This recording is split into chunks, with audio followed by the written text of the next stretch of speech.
सतगुरु संगत छोड़ के लाख वर्ष जप की नहीं, इंद्री कर्म ना मोक्ष होए फिर काल के अधीन। एक लड़की थी राबिया नाम की, मुसलमान धर्म में जन्म था और बहुत अच्छी पुण्यकर्मी प्राणी थे, पिछले संस्कार अच्छे थे। परमात्मा कहते हैं जो जन मेरी शरण है ताका हूँ मैं दासे, गेल गेल लाग्या फिरूं जब तक धरती आकाशे।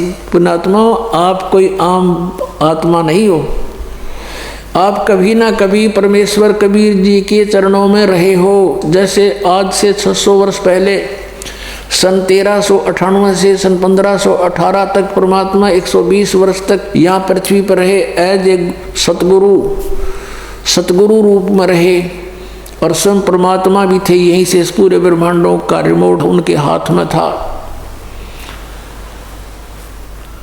तो उस समय उस परमात्मा के 64 लाख शिष्य हुए थे। वो कितने दयालु है पुण्यात्मा, आप सोच नहीं सकते, क्योंकि हमारी बुद्धि तो काल ने बांध रखी है और हमारे को तो यहाँ के संसारी के झूठे सुख ही फाइनल नजर आ रहे थे अभी तक, जब तक ज्ञान नहीं था। अब वो दयालु 600 वर्ष पहले आया, इसलिए आया कि इन आत्माओं को एक बार रिचार्ज कर जाऊं, फिर इनको मनुष्य जन्म मिलते रहेंगे जब तक पिछली पीढ़ी आएगी। ये कलयुग के प्रारंभ की बातें हैं। सन 1398 संवत 1455 ये ज्येष्ठ सुदी पूर्णमासी को परमात्मा सतलोक से चलकर आए, अपने निज स्थान से, उस ध्युलोक से, तेजों में स्थान सतलोक से, और एक कमल के फूल पर बनारस के अंदर काशी शहर में, शहर के बाहर वन में एक लहर तारा सरोवर में खिले कमल के फूल पर आकर प्रकट हुए। वो प्रथम चरण था कलयुग का। अब ये बिचली पीढ़ी, ये मध्य का समय है कलयुग का, और कलयुग का लास्ट जो होगा उसके विषय में बताया कि उसमें सब कृत गति प्राणी हो जाएंगे। कोई भी धर्म कर्म को नहीं मानेगा, शराबी कबाबी मांसाहारी, एज बहुत कम हो जाएगी, 20 वर्ष की उम्र मनुष्य की रह जाएगी एंड ऑफ द कलयुग में, कलयुग के लास्ट में। और उसमें 5 खंड होंगी, जैसे 15 वर्ष की उम्र में सभी मर लिया करेंगे, युवा भी हो लेंगे, ब्याह भी करवा लेंगे, बच्चे भी उत्पन्न हो लेंगे और मर भी लेंगे। और उसमें 5 वर्ष की लड़की विवाह होते ही 5 वर्ष की लड़की के बच्चे उत्पन्न होने लग जाएंगे कलयुग के लास्ट में, और बिल खोद के प्राणी रहा करेंगे। तो वो तो है एंड ऑफ द कलयुग। और अब है ये मध्य, और प्रथम पीढ़ी परमात्मा की जब मालिक आए थे वो थी, और अब है बिचली पीढ़ी। तो इस बिचली पीढ़ी तक आपको लाने के लिए कि ये मनुष्य इनमें आस्था भगवान की बनी रहे, चाहे ये कोई पत्थर पूजे हैं, चाहे ये किसी कृष्ण जी ने पूजे हैं, चाहे ये कोई और अपना बाबा श्याम जी के धोख में प्रसन्न है, लेकिन वो थे पूर्व के संस्कार। और हम सोच रहे थे कि इन देवताओं की पूजा से हमें सुख हो रहा है, क्योंकि हम ज्ञान नहीं था। जैसे ये दास भगवान श्री कृष्ण का विशेष पुजारी था, भगवान विष्णु समझो, कृष्ण श्री राम, भगवान शंकर, हनुमान जी का पुजारी, यानी जैसे सारी कौड़ी भर रहे थे, पहले साधली साधना कराया करते थे। बाबा श्याम जी हमारा इष्ट देव यानी कुल देवता, और वो भी पूजा। और ये थे तब पिछले संस्कारी बताएं कुल की हमारी। तो उसमें जैसे हम स्कूल में पास होते थे शिक्षा में, तो अपने सोचा करते भगवान कृष्ण ने दया करती, फिर बाबा श्याम जी याद आ गया, बाबा श्याम जी ने दया कर दी, बजरंग बली की मेर जय हो, उसने मैं पास करा दिया। फिर विवाह हुआ, नौकरी प्राप्त हुई, संतान हुई, तो इन्होंने सोचा करते इन भगवान ठाठ कर दिए, और इनकी पूजा करते थे। आस्था थी और ज़्यादा आस्था बढ़ती चली गई, क्योंकि सुख होने लगे। ये हो रहे थे पूर्व के संस्कार, प्रारंभ ही फल रहा था हमारा, और हम सोच रहे थे इनने मौज कर रखी है। तो ऐसे ही पहले ये सब होता रहा। तो परमात्मा 600 वर्ष पहले आए थे, और वो कहीं भी जा करके खड़े हो जाते थे, जैसे कोई मदारी तमाशा कराया करे, और खड़े हो जाते थे चौराहे पर या गली के बीच में गांव में, और वहाँ गाने लग जाते थे, अपना शब्द सुनाया करते थे। मानुष जन्म दुर्लभ है ये मिलन बारंबार, तरवर से पत्ता टूट गिरे बोर न लगता डर। परमात्मा ने ऊंची ऊंची आवाज़ में कहीं खड़े होकर बोलने लग जाते, आसपास के लोग इकट्ठे हो जाते, काफ़ी झुंड बन जाता। और मालिक की आवाज़ तो लाउड स्पीकर से भी तेज थी, जहाँ जो बैठा उसको वहीं सुन रहा है और आराम से बोल रहे हैं। और लीला थी उस मालिक की, परमात्मा के आगे क्या है लाउड स्पीकर। तो ऐसे सैकड़ों की संख्या में भक्त वहाँ जमा हो जाते, फिर प्रार्थना करते, हे भगत जी आज़ाद हो, डट जाओ हमारे गाँव में।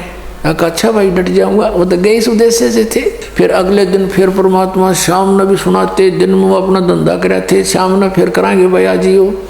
ऐसे लाखों लोग हो गए थे भगवान के, एक दिन में सैकड़ों जगह प्रकट हो जाते हैं भगवान। जैसे आज तो ये टीवी हो गए, एक व्यक्ति बोलता करोड़ों टीवियों में जाकर वो सारा अपना ज्ञान दे सकता है, उस समय ये भी नहीं थे। और ये होते तो कबीर साहब ने बोलन कौन देता, जैसे इस दास के साथ हो रही। अब जिस पर भी हमारा ज्ञान चलता है, ये नकली संत जब बंद करवा देते, बंद करो, ये तो झूठ बोला है, निंदा करता है। तो परमात्मा ने दूसरा तरीका अपना लिया, उस टाइम चलने की जरूरत ना पड़ी। तो ऐसे और फिर उनको सुख हुआ, नाम लेते ही केवल प्रथम मंत्र देते थे भगवान उस समय, और बीच के ओनली ये 5 नाम जो आपको प्रथम मंत्र में दिए जाते, ये थे वो 5 नाम जो राधा स्वामी वाले घाटा जोड़ रहे हैं। 5 नाम, वो 5 भी नाम हुए भी कोई ना काल के 5 होता है। अरे इनसे लाभ होगा आपको यहाँ का भी, और यहाँ से हम चलेंगे जैसे हमारे शरीर में चैनल बने हुए हैं, इनमें ये प्रधान बैठे हैं, इनके मालिक हैं ये, इनका अकाउंट क्लियर करके हम आगे जा सकते हैं त्रिकुटी पर। तो उस समय हमें ज्ञान आधार नहीं रहा, सुख गणे दिए परमात्मा ने, क्योंकि ये सुख सागर है प्रभु। इसकी शरण में आते ही किसी को प्रेतबाधा थी, कोई देव रुष्ट था, या कोई शारीरिक कष्ट था, कोई सांसारिक बाधाएं थी, कोई कर्म ठीक नहीं हो रहे थे कार्य, वो सब ठीक होते चले गए। और ऐसे करिश्मे करे परमात्मा ने। उनके घरों में गरीब व्यक्ति थे और शाम ने 10 रुपये धरके सोते, तड़के 100 पाते उनके घर पे, और वो आकर बताते तो गुरु जी की कृपा से ऐसी रजा होगी। कोई नो कहना तुम रख के भूल गए हो गया, आप पे थर भूल लाग रही है, नो कदे हो आकर। तो वो जिसके बीतता वो जान कड़ब धर का भूलना समय था उस समय। तो अब भी ऐसी लीलाएं हो रही है। एक भक्त बता रहा था जी, मैं 1-1.5 वर्ष से कोशिश कर रहा था पुस्तक पढ़ के कि चालू नाम लूँ, पर पैसे का अभाव था। तो वो कह रहा था कि ऐसे करते करते मैं घना दुखी हो गया, भगवान परमात्मा का इतना अमृत ज्ञान मैं पहुँच नहीं पा रहा, रोने लग गया। एक दिन कहता 100-200 रुपये बैंक में पड़े थे, वो निकलवाने गया था, 6,000 रुपये बैंक में पाए, 6,000 रुपये मेरे अकाउंट में जमा हो पाए। लेकर छक्कर हो गया, हे परमात्मा या दया भी बख्श दी। अगले दिन ट्रेन पकड़ दी, बहुत दूर रहने वाला था बच्चा।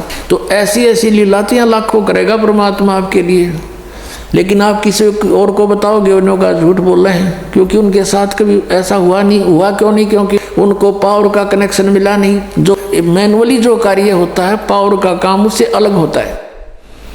तो यहाँ पावर का कार्य है, परमात्मा का कार्य है, ये जनसाधारण नहीं मान सकता इन बातों को। तो इस प्रकार परमात्मा ने वो 64 लाख शिष्य हो गए, सबको ये मंत्र दे दिया। फिर हम, क्योंकि ज्ञान हमें था नहीं, कोई भी बहकाले था, हिंदू और मुसलमान दोनों को उपदेश दिया करते भगवान, और कहा करते भाई हिंदू मुस्लिम दो नहीं भाई, 2 कहे सो नरक में जाई, एक पिता की संतान हो तुम, ये काल ने तुम्हारे को यहाँ आपस में दुश्मन बना दिया, बिन बिन बना के।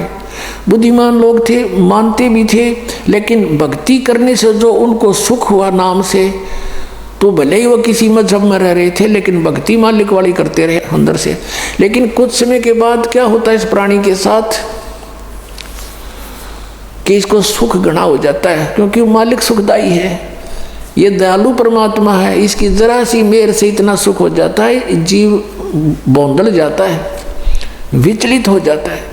फिर कुछ दिनों के बाद क्या हुआ, धीरे धीरे परमात्मा से दूर हो गए। कोई कह दे नहीं भाई भगवान तो भगवान है, ये कबीर भगवान नहीं है, ये अल्लाह नहीं है, ये तो झूठ बोलता है। ठीक है तुम्हें सुख हो गया होगा, छोटा मोटा कोई सिद्ध पिद्ध होगा ही वैसे।